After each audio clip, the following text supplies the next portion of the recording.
This woman's life was stolen by her boyfriend of just a few months. Hello there, stranger. Today I'm going to be telling you about the very sad case of Rebecca Campbell. For your discretion, as always, is advised. Rebecca Campbell was just 32 years old when her life was stolen by her boyfriend, 34-year-old Michael Ormondy. Rebecca was from Merseyside, a kind girl, funny and full of life. According to her family, she was always looking after others.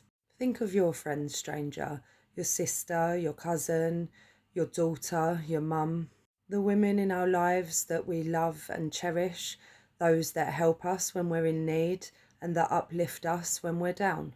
Rebecca was that to the people in her life. She was a friend, a daughter, a sister. She was unique and special. She'd been in a short-term volatile relationship with Michael Ormondy, which seems to have been getting more and more toxic and violent. They'd been seeing each other for roughly 3 or 4 months, and he was controlling, jealous and aggressive. Just days before he killed her, Michael punched Rebecca in the face during a night out, leaving her with a swollen black eye. He had a real desire to control Rebecca, even after such a short period of time. And this may have come as a surprise to Rebecca. These kinds of men usually put on an act at first, seducing their victim with false charm and pretending to care. In fact, Michael had 14 previous convictions for 31 offences, and these included domestic abuse and violent offending. It was also reported that he was a substance supplier as well as being an ex-cage fighter. One report said that he punched his own mother and spat at her. He had a number of tattoos, including the one across his neck that says "The Hitman."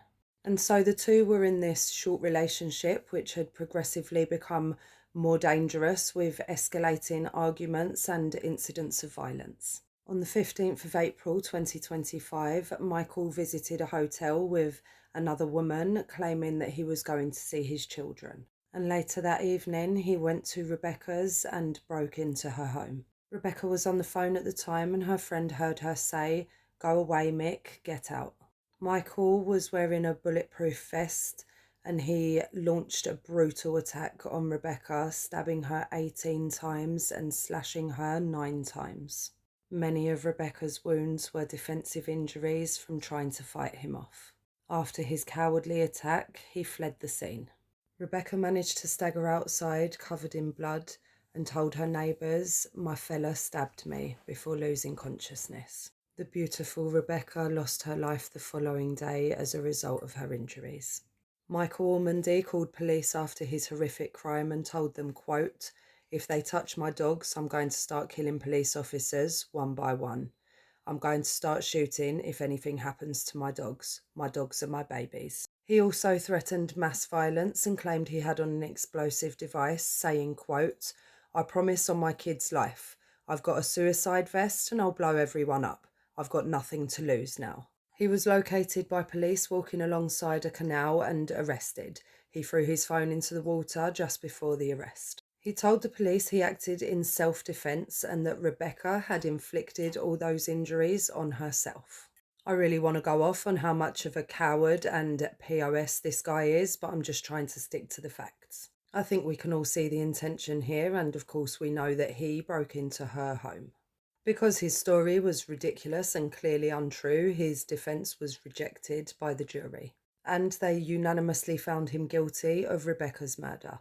Rebecca's family had to endure the turmoil of the trial though, and in my eyes that makes him even more of a coward. He was sentenced on the 16th of October 2025 to life imprisonment with a minimum term of 24 years.